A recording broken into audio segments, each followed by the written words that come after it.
उद्धार के लिए वो पितर अपने पितरों की आत्मा अपने पुत्रों में सन्निहित होती है और उन पुत्रों के द्वारा, पुत्र वधू के द्वारा अपने समस्त पितरों का उद्धार करने के लिए यहां पे परीक्षित बनकर कथा सुनने का जो पुण्य का काम कर रहे हैं, क्योंकि धन्य है ऐसे लोगों को जिनको ऐसा पुण्य का अवसर प्राप्त होता है। और इस पुण्य के भागी केदार रसोई के माध्यम से, केदार रसोई के पारिवारिक सदस्य इतस्ततः यहां से वहां से इकट्ठा होकर के, एकत्रित होकर के, और जो इतना दिव्य और भव्य आयोजन करवाया है, धन्य है ऐसा परिवार, ऐसी बहुएं, ऐसे पुत्र जिनके प्रयास से हम आप सभी को ये कथा सुनने का अवसर प्राप्त हुआ है। और कई कहते हैं कथा सुनने से क्या लाभ होगा, आज क्या लाभ होगा,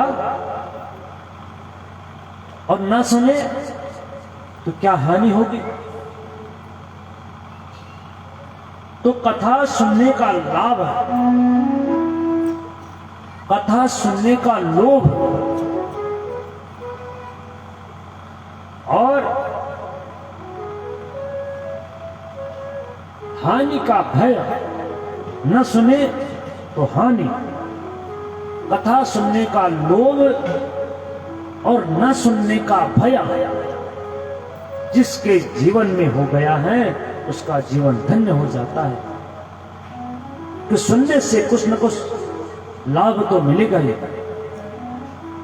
और लाभ कब मिलेगा, जब तुम किसी का भला करोगे। और भला कैसे, तन से, मन से, धन से, जीव की सेवा से, अनेक प्रकार के सत्कर्मों से भला। और भला करोगे तो अगर तुमने भला कर दिया तो ठीक उसका उल्टा कर दो, वो आपको प्राप्त हो जाएगा। भला शब्द का उल्टा क्या हो गया, लाभ। तो इसी तरह कथा सुनने का लोभ और ये अवसर, भागवत कथा का जो अवसर मिल जाए, इससे बड़ा भला, इससे बड़ा लाभ और क्या हो सकता है। हाजी एक जंगल में सर्प और नेवला दोनों रहते हैं। सर्प और नेवला दोनों का परस्पर भयंकर युद्ध हुआ।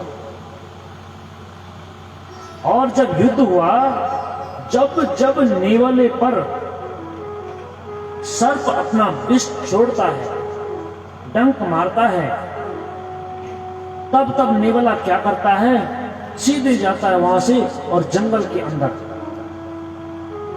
झाड़ियों के अंदर नेवला चला जाता है। सर्प के डसने से युद्ध के दौरान, और झाड़ू के अंदर जाकर के वहां से कुछ एक जड़ी बूटी खा करके आता है तो वापस, और फिर लड़ता है उससे, सर्प से। और सर्प का जहर पुनः नेवले पे चढ़ता है, फिर वो झाड़ू के अंदर जाता है, और झाड़ू के अंदर से वो जड़ी बूटी खा करके यहां आता है और पुनः सर्प से युद्ध करता है। परिणाम क्या होता है, सर्प हार जाता है। और सर्प जब हार जाता है, नेवला जीत जाता है। इस कहानी का जो छोटा सा तात्पर्य हम आप लोगों के जीवन में क्या है, देखो, कालव्यान मुखग्राम दास निर्णास हे तवे श्रोताख्यायी कथा सारम मम कर्ण रसायन। जो काल रूपी ब्याल, काल रूपी सर्प हमारे पीछे पड़ा हुआ है, के नो पिना दृश्यते, लेकिन दिखता किसी को नहीं है। जैसे मे को धावति तम च धावति फणी, मे को शिखी धावती। जैसे एक मेंढक चल रहा है, और मेंढक जब चल रहा है, मेंढक के पीछे से सर्प चल रहा है। मेंढक अपनी यात्रा में आगे चल रहा है, उसके पीछे पीछे सर्प चल रहा है, लेकिन मेंढक को दिखाई नहीं दे रहा है। उस सर्प के पीछे पीछे मोर चल रहा है, मयूर, मोर, लेकिन सर्प को मोर नहीं दिखाई दे रहा है। उस मोर के पीछे बहेलिया, ब्याल और धनुष बाण लेकर के मारने के लिए वो चल रहा है, लेकिन उस मोर को वो व्याध नहीं दिखाई दे रहा है। इसी तरह उस व्याध के पीछे कालः गच्छति पृष्ठता कचधरो केनापि न दृश्यते। उस व्याध के पीछे काल पड़ा हुआ है, कुल्हाड़ी लेकर के, लेकिन दिखता किसी को नहीं है। न उस मेंढक को दिख रहा है, न उस सर्प को दिख रहा है, न उस मोर को दिख रहा है, न व्याध को दिख रहा है, न उस काल। वो काल ऐसे पड़ा हुआ, तो ये काल हम लोगों के पीछे जैसे पड़ा रहता है, इसी तरह जैसे वो नेवला और सर्प की लड़ाई हो रही है, और काल दिखता तो नहीं है, लेकिन काल समय समय पर हमें संकेत करता रहता है, सूचित करता रहता है। अरे बहुत हो गया, बहुत खा लिया, बहुत पी लिया। अब जो ये गणपट्टी के जो बाल है नहीं, ये कलम वाले, ये फूलने लगे, सफेद होने लगे, तो समझो संकेत आ गया है कि जरा संभल के रहो। लेकिन हम, अरे तेरा कहना तेरे पास, लगाए सुंदर से गार्नियर की डाई और चमचमाते हुए। अब आप बताइए, एक प्रैक्टिकली बात, व्यावहारिक बात, सफेद होने में कितना टाइम लगता है? अब तो खैर छोटे छोटे बच्चों के बाल भी सफेद होने लगते हैं, लेकिन आयु के अनुसार देखें तो इस सफेदों को लाने के लिए कितना समय लगता है? अरे 40, 50, 60 साल बीत जाते हैं, तब जाकर के सफेदी आती है। और काले करने में कितना टाइम लगता है? 5 मिनट में बस। यानी जो हमारे जीवन की तपस्या है, जो हमारे सत्कर्म हैं, बड़ी मुश्किल से मिलते हैं। 60 साल 50 साल पूरे हो जाते हैं, तब जाकर के मिलते हैं। और एक अगर हमारे द्वारा कुछ अपकर्म, गलत काम हो गया, तो काली की पोती जाती है। काला करने में कितना टाइम लगता है?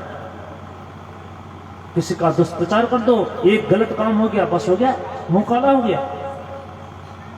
तो ऐसे ही ये जो नेवला बार बार जंगल में जाकर के वो जड़ी बूटी खा करके आता है, और आकर के उस काल रूपी ब्याल को हरा देता है। तो ये जंगल वाली जड़ी बूटी पता क्या है? ये जंगल वाली जड़ी बूटी हम आप लोगों के लिए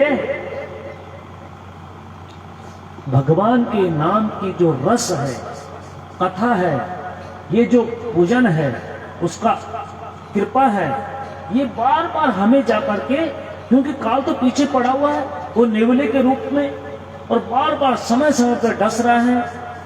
बेटा बाप को बाप नहीं समझ रहा है,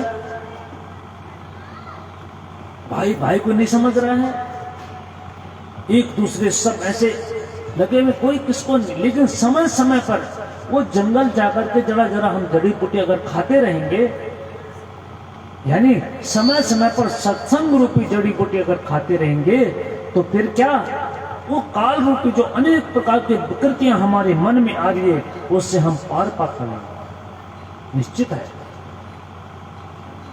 तो ये नेवला और काल इसी रूप में, जैसे उस नेवला बार बार जाकर के जड़ी बूटी लेकर के आता है, जी जाता है, इसी तरह संसार ने, महापुरुषों ने इस संसार को शास्त्रीय भाषा में क्या कहा है? काल रूपी। संसार को काल रूप में बताया गया है। काल रूपी सर्प इस संसार को बताया गया है। और संसार क्या है?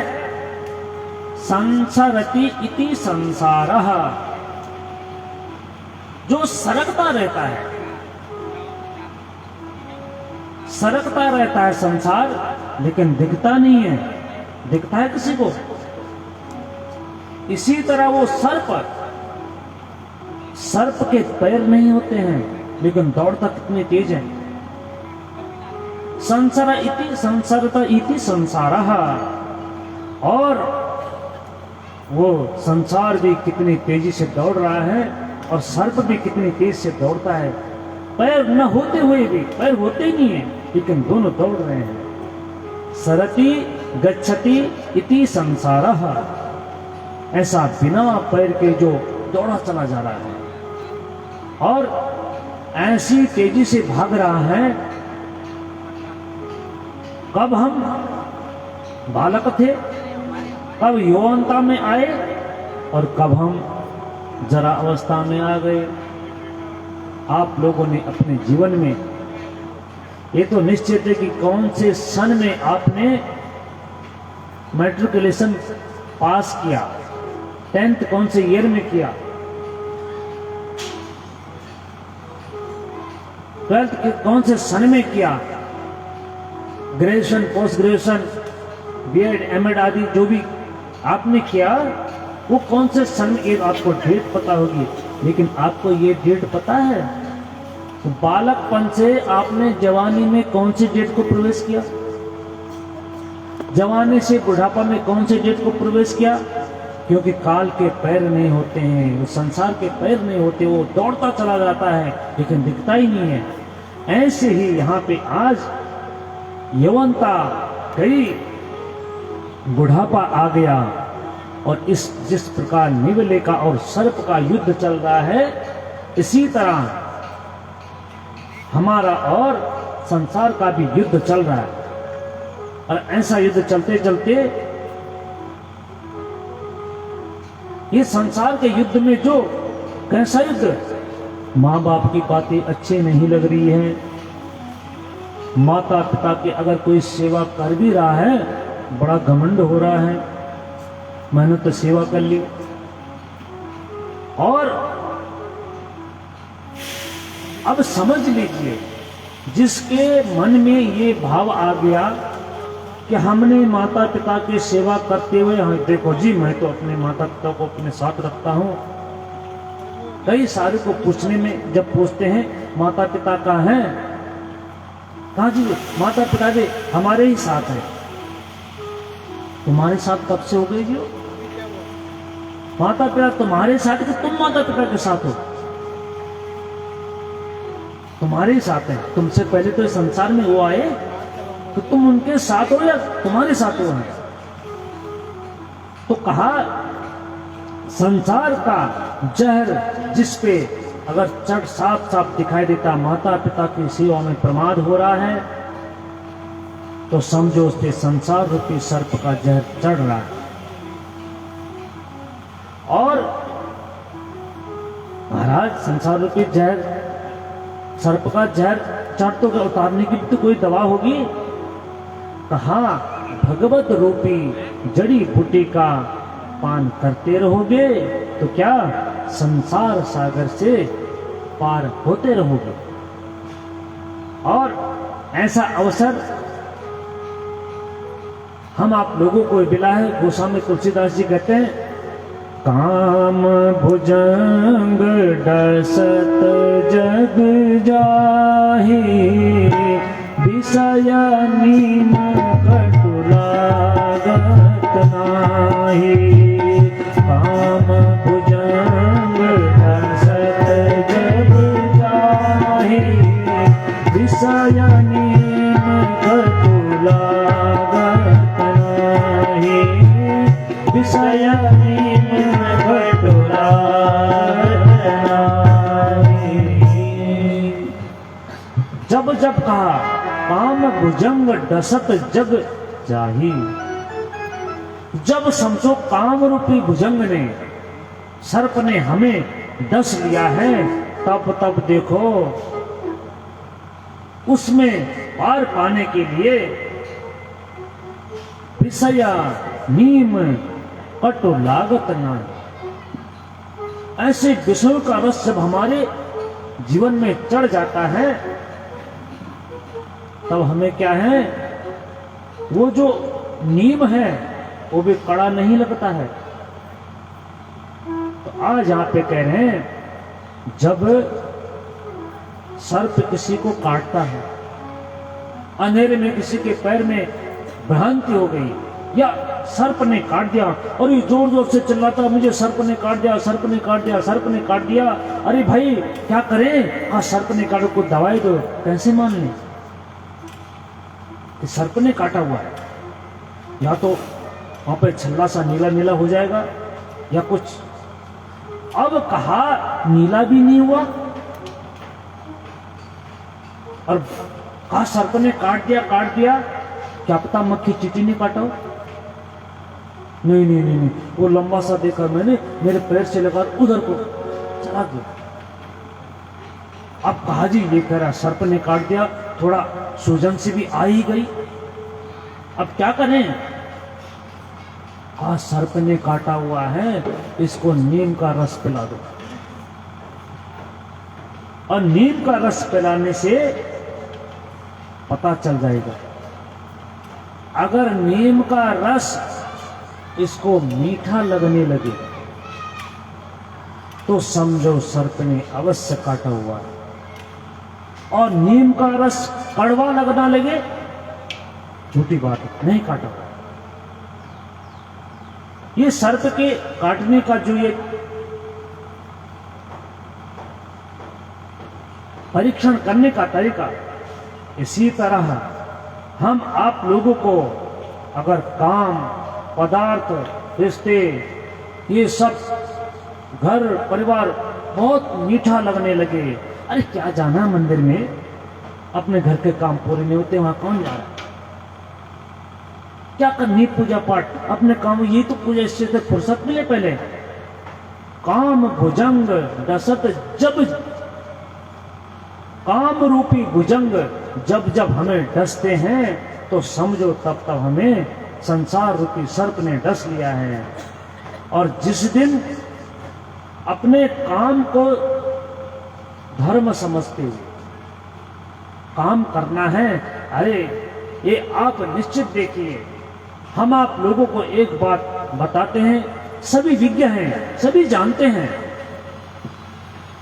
कि आपने अपने पुत्र का लालन पालन बड़ी प्रेम से छोटे से नलाया, धुलाया, पढ़ाया, लिखाया, बहुत योग्य बनाया। क्या आप गारंटी दे सकते हैं कि अंत समय में आपका पुत्र आपकी सेवा करेगा? गारंटी दे सकता कोई? नहीं। लेकिन भगवान कहते हैं मैं गारंटी देता हूं, अगर तुमने मेरा नाम ले लिया तो अंत समय में मैं तुम्हारा मददगार करूंगा, मैं तुम्हारी सेवा करूंगा। तो अब भगवान समझो, जब जब अपने काम के साथ साथ मन में भाव ये आ गया तो काम तो करते रहना, ये तो हमारा धर्म है। लेकिन परम धर्म क्या है कि जब थोड़ा मंदिर भी जाएं, दान पुण्य भी करें, धर्म कर्म करें, क्या रखा है संसार में, अपना धर्म तो निभाना है, पति को पति का प्यार देना है, बेटे को बेटे की जिम्मेदारी अपना धर्म निभाना है, नाते रिश्तेदार भी देखने हैं। लेकिन इसके साथ साथ इस मानव कलेवर से कुछ न कुछ सत्कर्म होते रहना है। तो समझो जब संसार झूठा लगना लगे और भगवान का नाम हाजिर करना चाहिए, हमें तो करना ही है, कोई बात नहीं, स्वास्थ्य जब तक साथ देगा तब तक करेंगे, तो समझो संसार का जहर हमारे शरीर से उतरने लगा है। और ऐसे ही जहर उतारने के लिए आज इति लंघित मर्यादाम तक्षके सप्तमेन्यनि। अरे जिस राजा परीक्षित को श्रृंग ऋषि के द्वारा श्राप दिया गया था कि जाओ आज से ठीक 7वें दिन में जाकर के तुम्हें तक्षक का सर्प मान डस लेगा, तुम्हारी जीवन लीला है कि समाप्त हो जाएगी। वही राजा परीक्षित आकर के सुखताल में आज सुखदेव मुनि से पूछते हैं, भगवान तो म्रियमाण व्यक्ति को क्या करना चाहिए, जल्दी मरने वाली कल हम आपने सुना तो कहा क्या करना चाहिए, तब कहते हैं श्वास श्वास पे कृष्ण भज। अरे बार अपने हर सांस पे नाम लेते जाओ, लेकिन नाम लेने के भी हम आप लोगों के पास समय तो हो। इस जीवन में कभी भी कामों से फुर्सत नहीं मिलेगी। जीवन पर्यंत आदमी के जीवन में काम लगे ही रहते हैं, लेकिन अब युग धर्म के अनुसार देखे, सतयुग में मानव की आयु 1 लाख वर्ष की होती थी। धर्म के 4 पैर थे, सत्य, दया, दान और शुचिता, पवित्रता। तो 4 पैर थे धर्म के, तो मनुष्य की आयु 1 लाख वर्ष की थी। अब त्रेता आया, तो त्रेता में आते आते धर्म का जो 1 पैर सत्य रूपी उसका लोप होने लगा।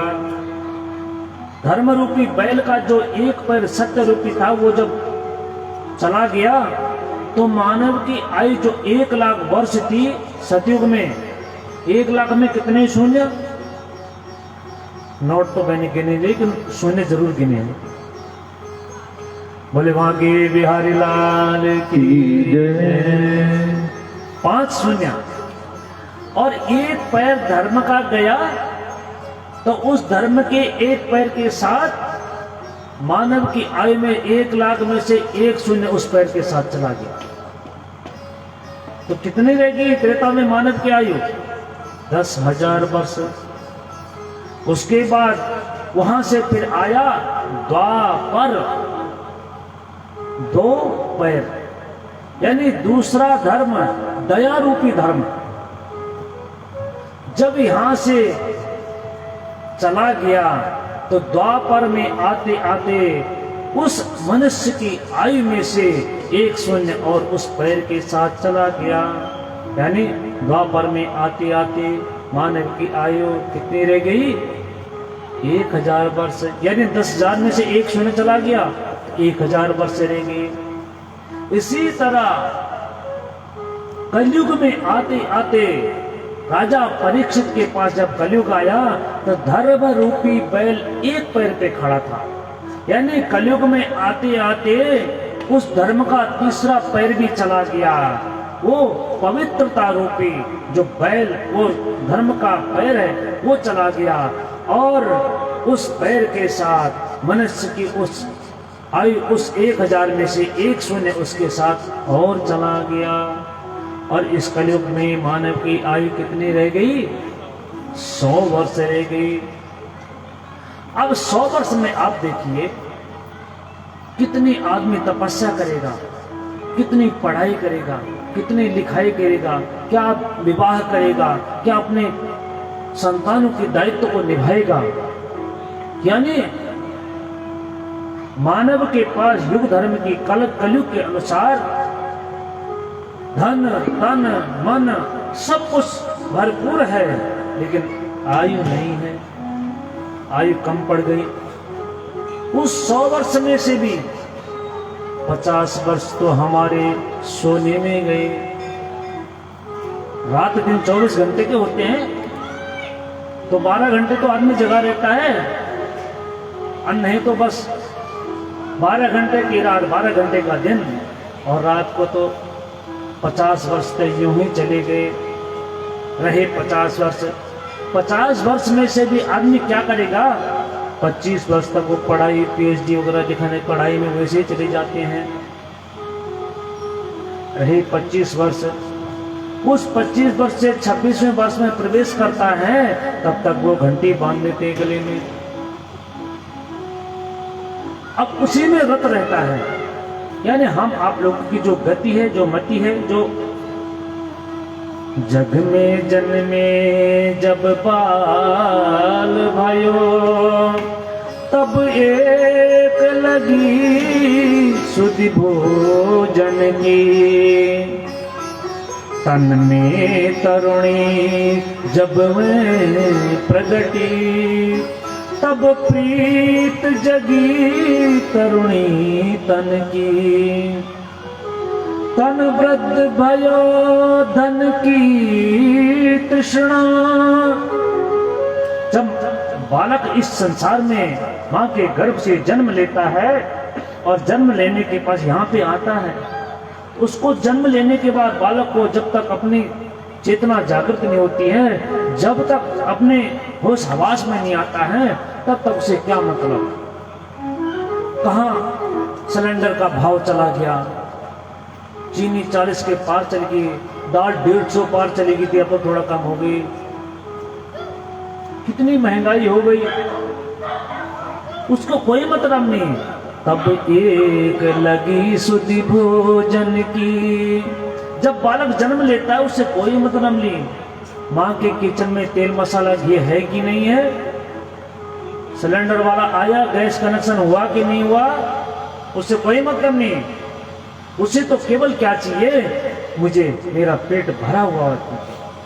तब एक लगी सुधि भोजन की, भोजन की एक। और वही बालक जब अपनी यौवनता में आता है, और यौवनता में जब आता है, तो यौवनता में आने के बाद अपने मित्रों को, अपने दोस्त यारी को देखता है, अरे देखो उनकी गोसाई जी की लड़की की शादी तो हो गई है, होने वाली है, और अभी मेरे लिए कोई खोज खबर ही नहीं कर रहे हैं। तब क्या होता है? तब प्रीत जगी तरुणी तन की। तब मन में एक आई है, मेरी भी शादी होनी चाहिए, और माता पिता ढूंढ ढांड करके शादी वादी करवाते हैं। तब जिन माँ बापों ने पढ़ाया लिखाया, योग्य बनाया, अब उनका शरीर जर्जर हो गया, काम धाम कुछ कर नहीं पाते हैं, तो एक कोने में जाकर के बैठ जाते हैं। तन वृद्ध भयो। और ये नीतियों में कहा गया, जब आदमी की अवस्था ज्यादा बढ़ती है तो उसको लोभ लालच ज्यादा होता है, ये सुना हुआ है। तन वृद्ध भयो धन की तृष्णा। और तब बूढ़े माँ बाप जो बैठे हुए हैं, वो कहते, अरे तेरे को कितनी सैलरी मिलती है, कुछ थोड़ा बहुत हमारे हाथ में भी खर्चे के लिए रख जा। वो कहता है, बालक तुम्हें करना क्या है? 2 रोटी खाने में बस वो तुम्हें मिल रही है, क्या चाहिए तुम्हें? लेकिन वो जो यौवनता में रहता है, वो क्या करता है? उसको साली का जन्मदिन याद रहा, पर माँ की दवाई भूल गया।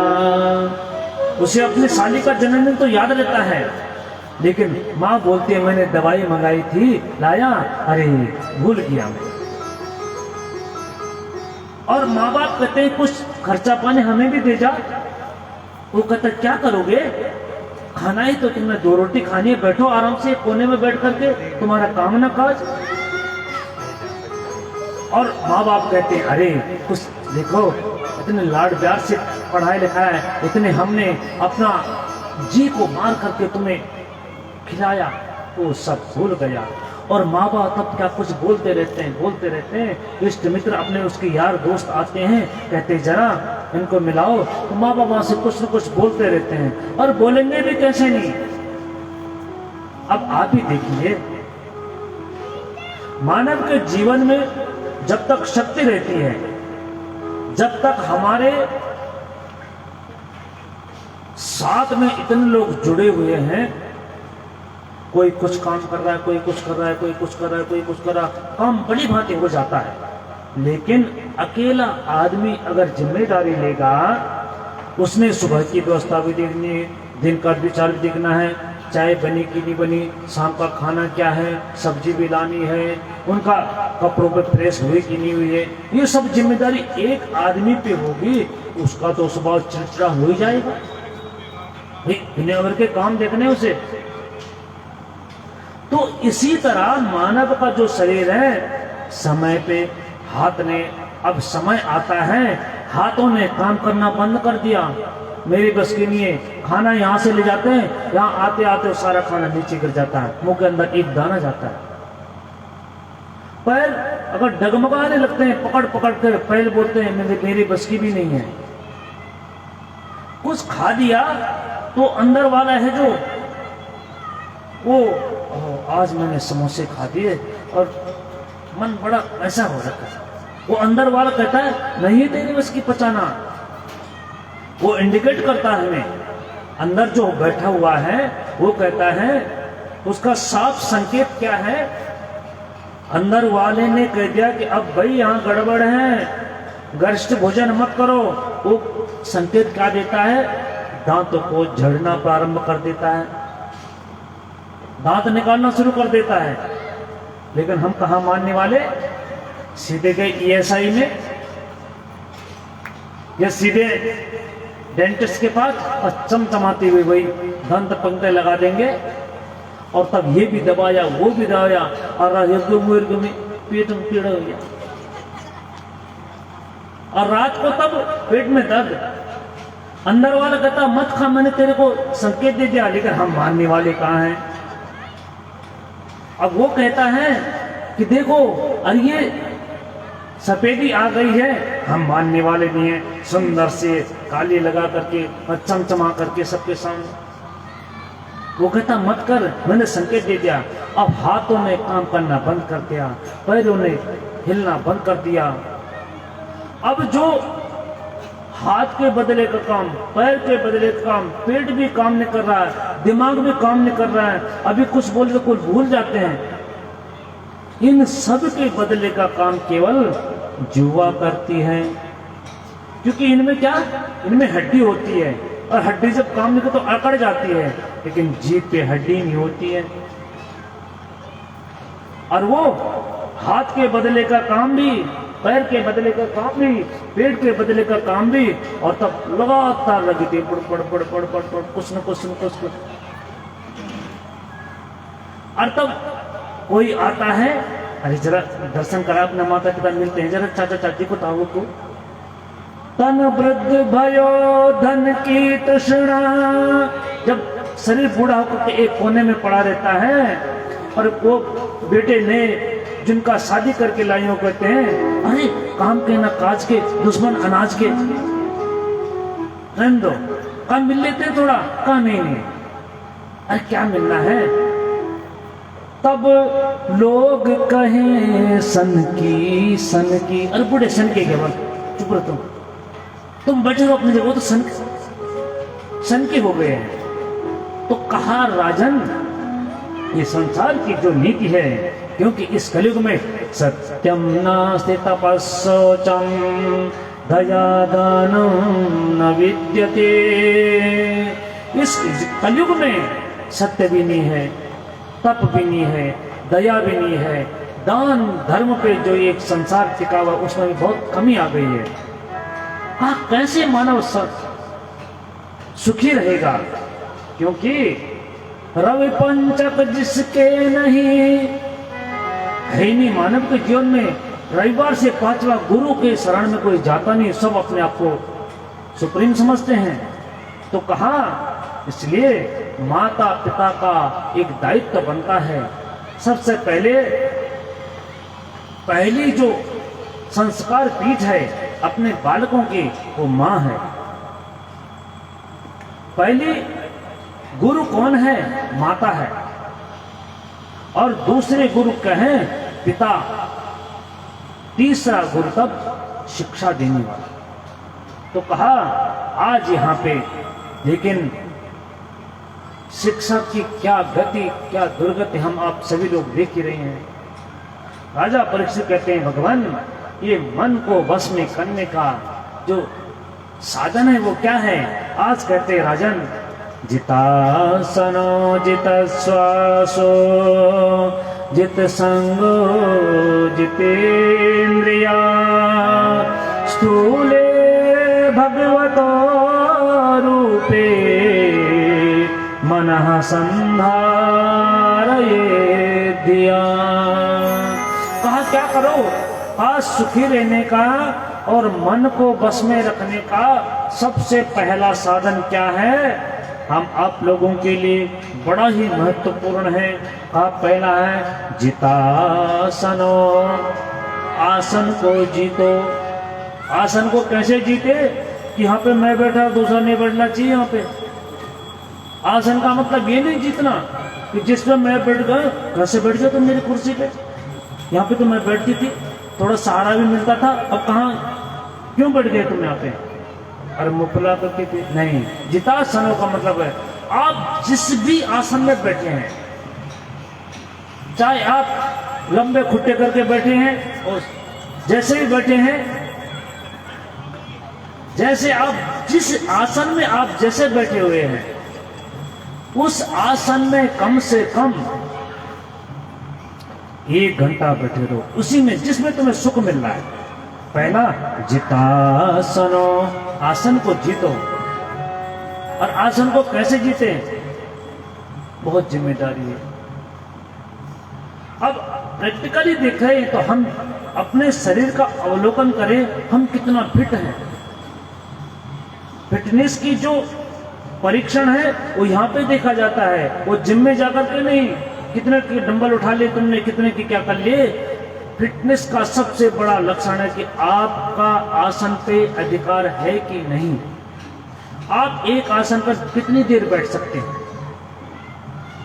3 घंटे आप, 4 घंटे आप एक आसन बिना पांव हिलाए एक आसन पर बैठे तो पता चलेगा आपके अंदर कुछ दैवीय शक्ति या आप कुछ मन को नियंत्रण करने वाला कोई साधन उपाय कर रहे हो।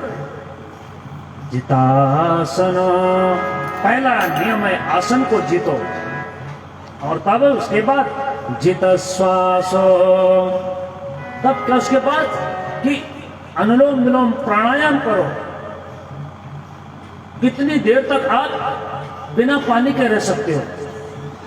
बोले बांके बिहारी लाल की जय। नहीं, मतलब कितनी देर, ये आपके लिए नहीं कह रहे हैं, ये यहाँ पे लिखा हुआ है। पहले जितासनो, कितनी देर आप आसन को एकाग्र करके रह सकते हो। जित श्वासो, श्वास को जीतना। गला सूख गया है तो कितनी देर आप अपने आप पे संयम रख सकते हो। जित श्वासो, और उसके बाद जित संगो जितेन्द्रिया। संग आपका जो परिकर है, आपके जो इष्ट मित्र हैं, आपकी जो यारी दोस्ती है, उसका कैसा संग, अच्छा संग होना चाहिए। संग को जीतना यानी अच्छी सत्संग करना। तब उसके बाद चौथा आता है जितेन्द्रिया। तब जाके इंद्रियों के विषय में सोचा जा सकता है कि मन को हम एकाग्र कर पाएंगे। स्थूले भगवतो रूपे मनः संधारये दिया। और ऐसे आसन को जीतने का सबसे पहले क्या नियम है? कहते अगर आपने प्रयास करना है, प्रातः काल जब आप उठते हैं तो क्या करें? सबसे पहले नींद आपकी टूटती है, ऐसे बैठिए, अपने दोनों हाथों को आगे ला करके और कहिए कराग्रे बसते लक्ष्मी, कर मध्य सरस्वती, कर मूले तु गोविंदो, गोविंद प्रभाते कर दर्शनम। सबसे पहले हाथों को देखो, कराग्रे बसते लक्ष्मी, हाथों के अग्रभाग में उंगलियों के सामने लक्ष्मी का वास होता है। आप अपने हाथों को देखिए, कर मध्य, कर के मध्य भाग में सरस्वती माता का वास होता है। कर मूल मणिबंध जो ये है, कर मूले तु गोविंदा, यहाँ पे गोविंद का वास होता है। इसलिए प्रभाते कर प्रभात में हाथों के दर्शन करने चाहिए। अब लक्ष्मी का वास कैसे होता है? आप नोट गिनते हैं, अब तो मशीनों से 300-300 करोड़ के नोट हाथ से गिनेंगे तो कई युग बीत जाएंगे। अब तो मशीनें लगी, लेकिन अपने घर में अगर नोट गिनते हैं तो हर किसी के घर में मशीन तो नहीं होती है, हाथ से गिनते हैं तो उंगलियों से गिनते हैं ना, अगले से ऐसे करके कोई गिनता है? कराग्रे बसते लक्ष्मी, और कर के मध्य भाग में जब लेखनी पकड़ते हैं, हम कुछ साइन करते हैं, कुछ लिखते हैं, तो मध्य भाग में कलम पकड़ते हैं, तब जाके लिखा जाता है। और उस गोविंद हमारे, इसको जब शक्ति गोविंद का वास यहाँ पे होता है। अगर यहाँ पे कुछ क्रेक, हेयर क्रेक आ गया तो ये हिलना डुलना थोड़ा बहुत परेशानी होती है। तो गोविंद का दर्शन यहाँ पे होता है। हम प्रातः काले करें, लेकिन हम कहाँ मानने वाले, हम क्या करते हैं? कहा तो ये गया है, कराग्रे बसते लक्ष्मी कर मध्य सरस्वती कर मूले तु गोविंदा। करना क्या चाहिए? प्रभाते कर दर्शनम, हाथों का दर्शन करना चाहिए। लेकिन हम क्या करते हैं? प्रभाते कप दर्शनम, चाय का कप देख, सबसे पहले अरे चाय नहीं लाए तुम अभी तक, और हाथ तो बाद में, पहले कप देखना है। और ऐसे कहा सदलक्षण। आज यहां पे कहते हैं राजन, ये मन को नियंत्रित करने का जो साधन है, करे भगवान आप ये बताइए, भगवान जल्दी किसको प्राप्त होते हैं? वो जो एक दिन में 4-4 बार नहाए उसको भगवान जल्दी प्राप्त होते हैं, या कोई बहुत पढ़ा लिखा हो उसको प्राप्त होते हैं, या कोई सुंदर जवान हो उसको प्राप्त होते हैं, या कोई धनवान हो उसको प्राप्त होते हैं। आज यहाँ पे कहते हैं अरे भगवान को पाने का ये लौकिक धर्म के जो प्रगति है ये कोई काम नहीं आती है। तो कहते क्या? व्याधस्या चरणम ध्रुवस्य च वयो विद्या गजेन्द्रस्य काजातिर्विदुरस्य यादवपते उग्रस्य किं पौरुषम् कुब्जाया किं रूप तत्रमगिरं किं तत्सुदां नोधना भक्त्या तुष्यति केवलं परमया भक्तिप्रियो माधवा। अरे राजन, भगवान को प्राप्त करने का कोई साधन नहीं कि 4-4 बार दिन में कोई नहाने भगवान उसको जल्दी से प्राप्त हो जाए, नहीं।